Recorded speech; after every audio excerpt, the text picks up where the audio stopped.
Ladies and gentlemen, hey, hi, how you doing? Welcome back to the channel. Thank you so much for stopping by. Warzone 1 had some very interesting problems arise over time, right? Usually when you see a game constantly getting new updates over time, big new expansions with content, gameplay fixes, all sorts of stuff like that, you would think that that means the game is slowly progressing and getting better and better and better. But that wasn't always the case for Warzone 1, right?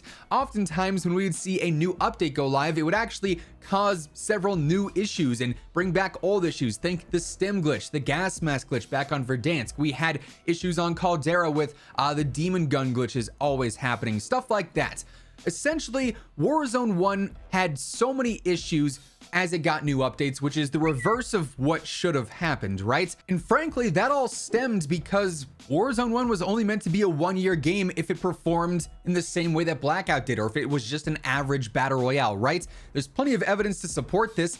Blackout 2, or an update to Blackout that would be like a 2.0 version, if you will, was already in the works when Warzone was launching. Treyarch was making all those fire team maps for Cold War that eventually were going to be put together just like the ground war maps were from MW 2019 to form a new Blackout map, and we were going to see a new update for that, and then that would be the main battle royale for the Cold War year. Then presumably the next year we might jump back to Warzone and then back to Blackout, back and forth like that. But ultimately, because Warzone dropped when it did, and because it had this huge blow up because everyone was stuck at home and the game far exceeded expectations and became the biggest battle royale on the market, they were like, we can't just do this for 1 year, we have to keep going with Warzone, try and feed off the hype, use this as our main moneymaker while it's hot, right?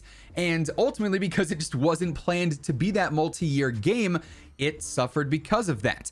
It being stuck to Modern Warfare 2019's application severely limited its possibility to expand more in the future. Every time it got a major integration with Cold War and with Vanguard, we saw huge issues because it just wasn't meant to all be shoved into this Modern Warfare 2019 application. We obviously had major issues with how big the game size was on your console or on your PC. That's why we can't have 2 maps in the game now with Verdansk and Caldera. It just can't fit on a relatively decent file size. So all these issues that stem from Warzone 1 are really the main reason that Warzone 2 even exists in the first place, right? I've said it before, I'll say it again. If Warzone 1 was properly ready for the future and was able to be expanded upon, was able to receive new next-gen upgrades like other games have that released around that time, if it was in the way of Apex or Fortnite, a standalone battle royale application that could be upgraded whenever you wanted,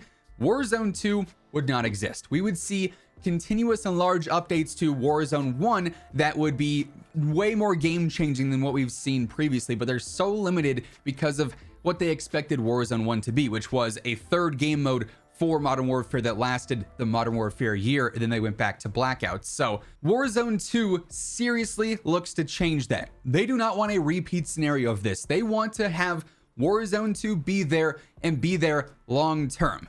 Now, Warzone 2 being built, or sort of rebuilt, if you will, from the ground up on the new Modern Warfare 2 engine, they're both being built from the ground up together with the same tech, means that that integration in and of itself is going to be seamless. It'll be just like Modern Warfare 2019 and Warzone 1 when that launched, except ideally they're not going to be tethered to the same application as we've talked about a little while back. But this also being built from the ground up now with the experience and the mistakes of Warzone 1 means that this time Warzone 2 is going to be ready to take expansive leaps if needed for all these future updates. This means that integrations are going to be way smoother, however many we end up seeing for Warzone 2, right? We know, obviously, as of right now, the rumors are saying that Modern Warfare 2 is going to be that 2-year game. There's not going to be a premium COD in 2023. Call of Duty have said there's going to be something premium in 2023. We have no idea what that could be, but this means that for the entirety of Warzone 2 up until whenever the new premium Call of Duty game drops, whether that's in 2024 from Treyarch or if that's in 2023 with something random, we are going to have, the Modern Warfare 2 era and universe living as the main integration. But then let's just say there's not a premium title in 2023. Come 2024, when it's Treyarch's turn to drop whatever game they're making, presumably Black Ops Gulf War or whatever it ends up being, that integration is going to be way smoother. And yes, for those of you wondering, they are going to continue to integrate these new Call of Duty titles into Warzone 2 because it makes the sales go up for those premium titles. It also brings back players and brings in new players for Warzone when you're adding in all this new content. So integrations are going to continue to be a thing, but they're not going to be as, you know, problematic, if you will, as they were in Warzone 1. Also, real quick, as we continue to expand on this, if you guys are new to the channel, every single day I got you covered with news, updates, loadouts, tips, everything going on between MW2, Warzone 2, DMZ. You're gonna find it right here. So feel free to hit that subscribe button, turn on those post notifications, join us on the road to 1 million. And if you guys enjoyed this video, a like rating does seriously help grow the channel. Feel free to drop that on there. It would be really appreciated. I do also want to give a quick shout out to my partners over at Gamer Advantage,